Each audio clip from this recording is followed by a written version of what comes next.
Welcome back. We're here in the third period of an exciting game. The Power Hockey Cup 2008. It's presented by Autobach. And I'm Gunnison Carboni here with Exable.com, and I'm joined by Mo Gerhardt. That second period, I think you really saw both defenses really tighten down. That's fine as far as Calgary is concerned, but Toronto, they're going to really have to step it up here in this final third period if they want to climb out of this 2-goal deficit. It's been a game that's been largely dominated by Falconer out there. Good news for Toronto is I see right here to start things off, Duboulay is back on the floor. Oh, she got the cheering section going for her too there on the sidelines. Still feeling that left cheek. She must, I don't know if a stick got her or what, but it looked like a little collision. I don't know what hit though. Yeah, but she's definitely, and like I said, yep, here we go. We got both Ashford and Duboulay on the floor at one time for Toronto. They realize here, this final 15 minutes, they can't hold anything back if they want to be able to knot this score up and at least send it into overtime. Definitely their top two offensive players.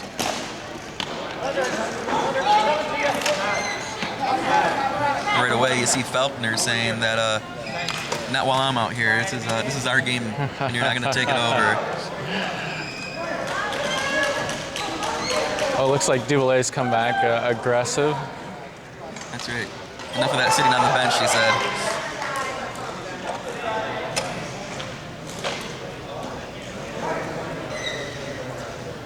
It's like Toronto just trying to get a feel here in these opening minutes and then really try to break out. Looks like they're a little confused on how they want to advance the ball up. There's one of those moving picks I said, which are allowed. Ashford did a good job of not stopping. Nice pass. Oh, tries to roll one. Yeah. Was a nice pass. They're really trying to set Duboulay up on that one. Trottier.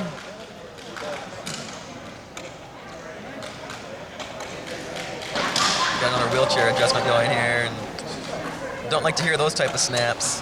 Looks like we got a busted foot plate. Uh-oh. He's back out there, though. He's going with the 1 foot plate technique. Oh, right off the face-off, Ashford trying to throw it up on net.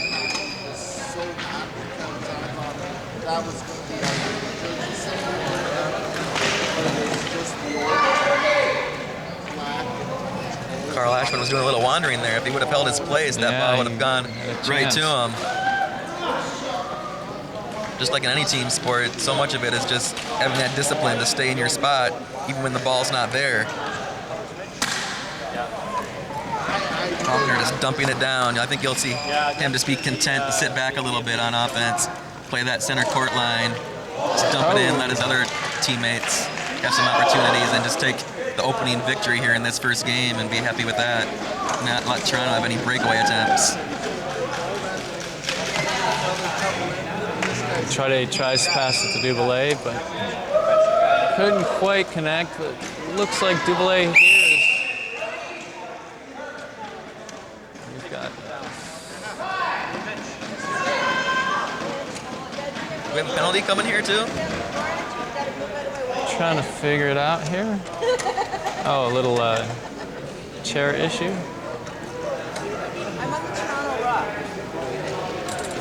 I missed that one. I don't know. I think they had a little chair repair at number 21. Was that Jordan there for Toronto?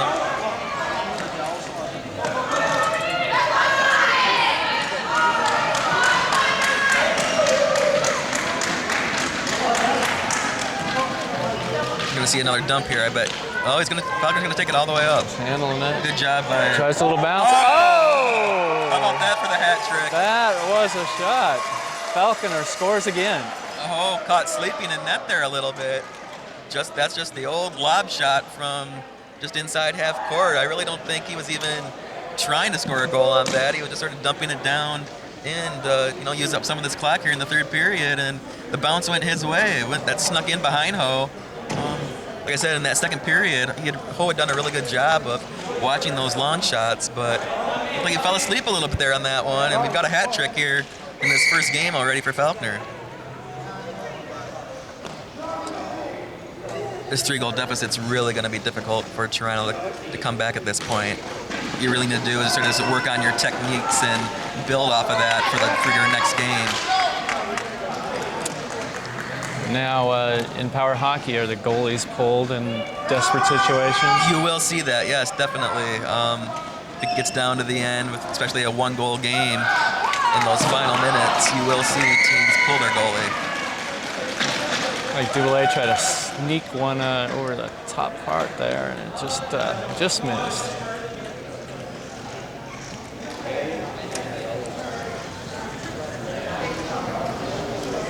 Looks like Calgary is still keeping that duo out there of Grossklans and...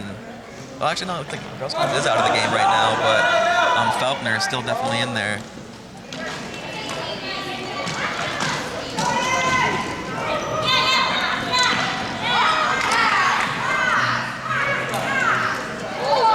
Cross-court pass there to Duvalier. You can see her ability to really reach and grab those passes and still have the strength to gather herself and get a shot on net. Got her boxed in behind the goal right now. She's still digging.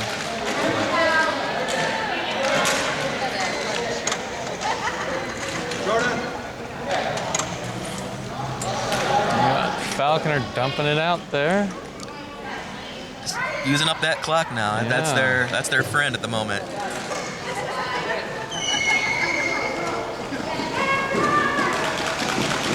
Toronto fans trying to cheer their team on here in these final, approaching 11 minutes left in this third period. They're going to need to score here soon if they want a shot. That's right. Looks like they brought the blue pom-poms out at the cheering section. Got the noisemakers.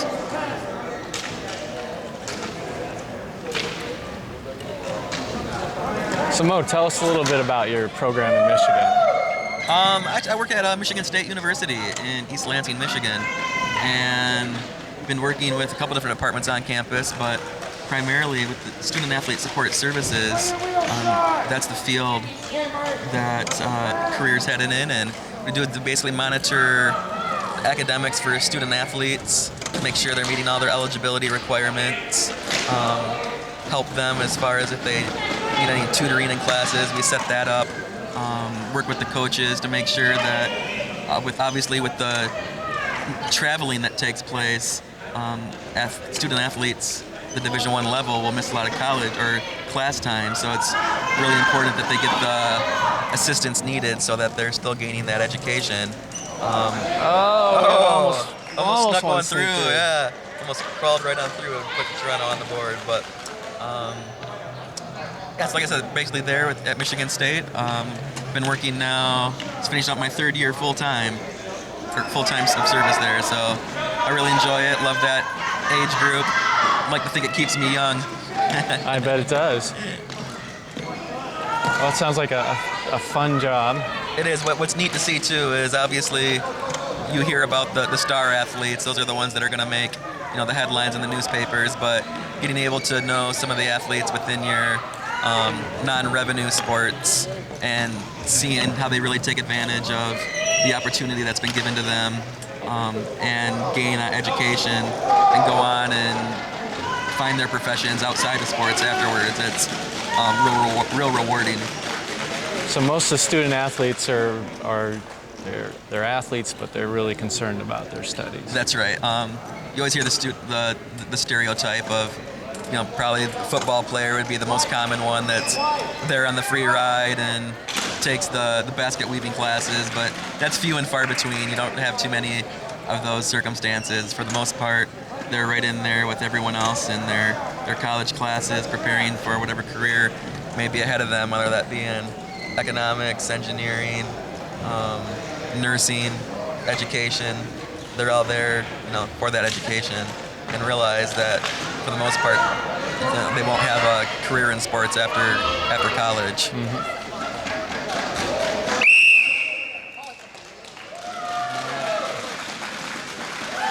Got a whistle here. Toronto's starting to look a little frustrated at the moment. They've been shut down so far this whole game, and I think it's starting to get to them a little bit. They came out strong here in this third period, but looks like Calgary's really flexed some muscle and said that they're not going to let this game get away from them. Got a high stick warning there, right there on Thomas for Calgary. Really let that one fly. Oh! That one almost snuck in there.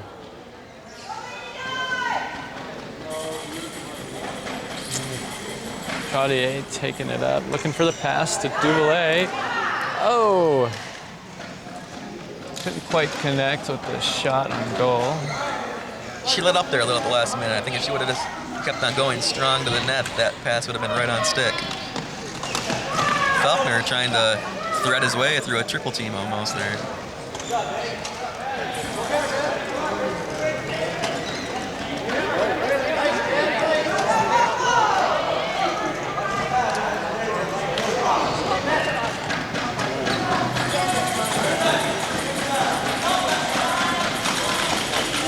But Toronto fans not going to let their team go to sleep here in these final 6.5 minutes.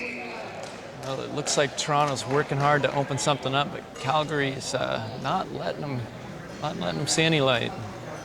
Like I said, Calgary definitely the favorites in this tournament, and they haven't done anything in this opening game to disprove that theory. Really showing what they're all about. Oh, a little collision there. McGrath and Faulkner sort of got hooked up wheel to wheel there and colliding into the Toronto players, but no penalty call there. Thought they might have been able to, if anything was going to be called, it would have been on, I believe, Faulkner for charging, but they let that one go. No true advantage really gained off of it, but don't want to let things get too out of hand.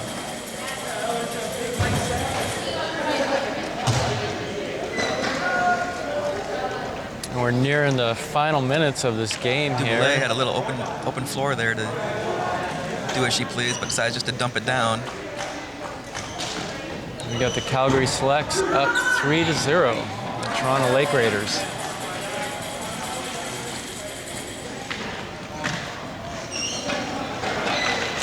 Really excited for some matchups right here in this first day. It's really gonna show the abilities of these teams, and I would expect to see a lot of 1-1 records after today. Teams are so evenly matched that oh, nice centering pass there. Cartier tries to sneak one in. I think more so. Nice. Oh, I thought that snuck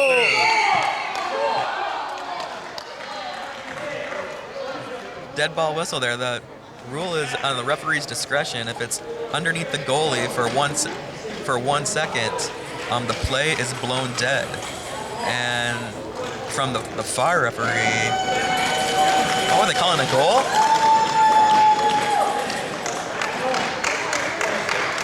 Wow,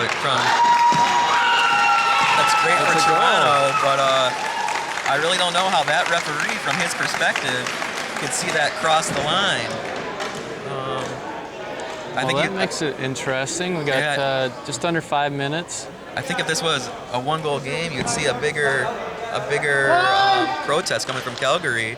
The referee standing right on top of the net never signaled goal, but the FAR official, almost all the way out at center court line, waved that one in. Did you see a goal from here? I saw Duvalier with the wraparound attempt, and I saw it go through the goalie's wheels, but I thought it was crawling horizontally right in front of that goal line. And from here, like I said, from our perspective, the referee was practically right in front of us, and I'm not too sure how he could really see if that one crossed the line, but nonetheless, it's a goal, and we've got a 3-1 game here. Well, you at home watching this right now, maybe you saw that go in, maybe you didn't. We'll see if our cameraman got that. That's right. The one, like I said, if this was a closer game, I think you might see Calgary put up a little bit more of a protest, because I never saw the referee who's there standing on the goal raise his hand to signal a goal. It was the FAR official that counted that one, and I would think you'd want to rely on the official right there on top of the play to really see that go through. But like I said, nonetheless, it is a goal, and we've got the 3-1 game going. And the Calgary Selects are in a little timeout here. It looks like they're about ready to come back out. Yep, and sure enough, they've brought out Grossclass here to partner with Faulkner. They're going to really try to shut this last 450 down, and 2 goals is close enough for them. They're not going to let anything else slip by, so they wanted to take a timeout, regroup, come out strong here. But Toronto, this gives them a little bit of momentum. We'll see what they can do off of it. You never know. You never know. So we'll see here if they can get a couple more goals, send this one into overtime.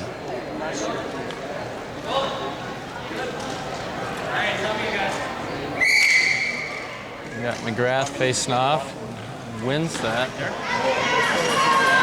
Duvalier. Oh, they're trying to loft one in. Duvalier. That definitely also woke up the Toronto fans again. Yeah. Getting to see, hearing a little more noise in the gym here at Augsburg College.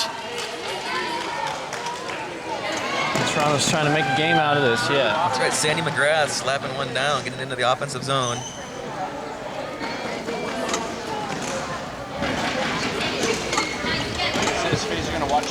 Grossclass trying to use the boards to his advantage there.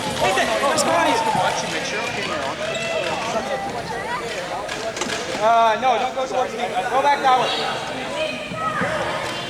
We're approaching the 4-minute mark. See if Toronto can get a turnover here and try to force the issue.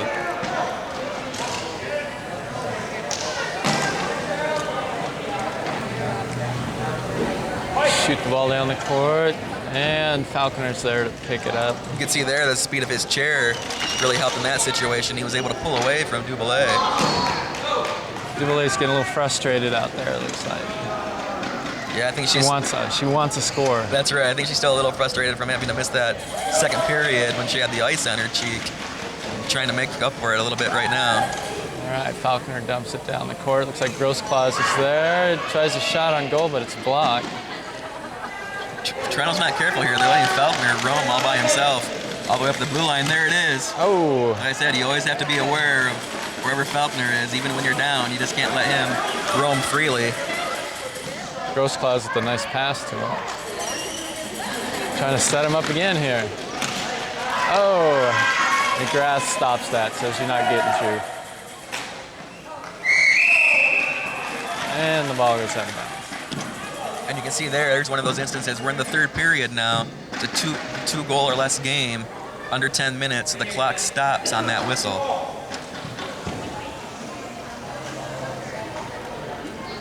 Oh, there he is. No, I got it. During regular gameplay, you'd see that clock to continue running.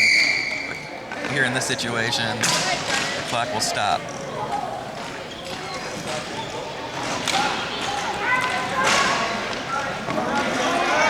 Toronto really trying to kick it up here again. I believe she'll try to. Nice defensive work there by Grossclass.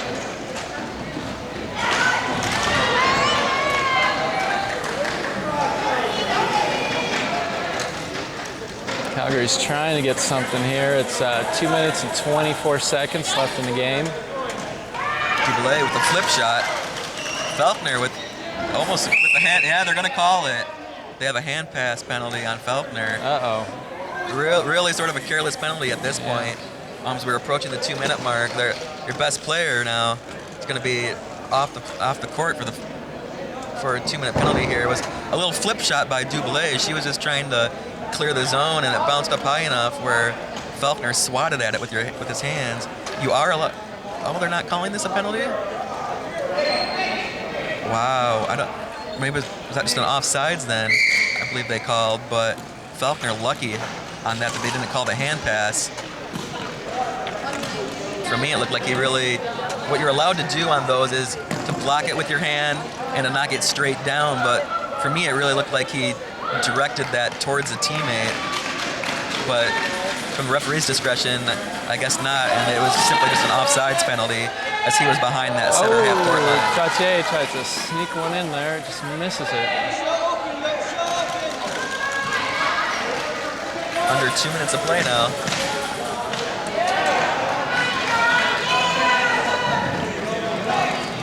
With a 2-goal disadvantage, I don't think you'll see Toronto pull their goalie. Normally teams will only do that when they're down by 1. They have pulled their defensive men higher up. Normally Toronto plays with the style of keeping them down low in the free throw lane, but here they pulled them up almost to the half-court line to try to keep things blocked in. Well, it was not successful on that time right there. The whole point of pulling that defender up is to try to keep the ball in your offensive zone.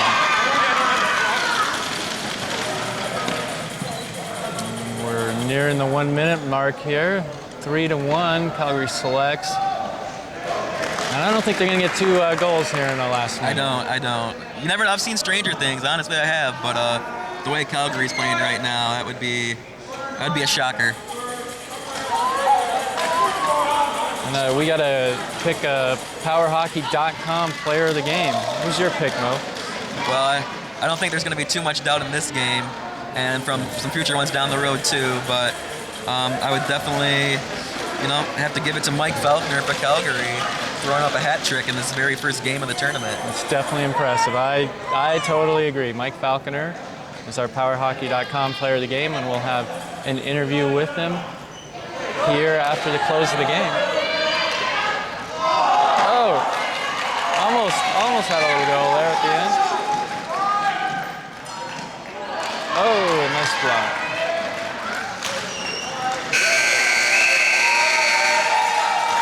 All right, and that's the close of our first game at the Power Hockey Cup. Calgary selects 3 over the Toronto Lake Raiders with 1.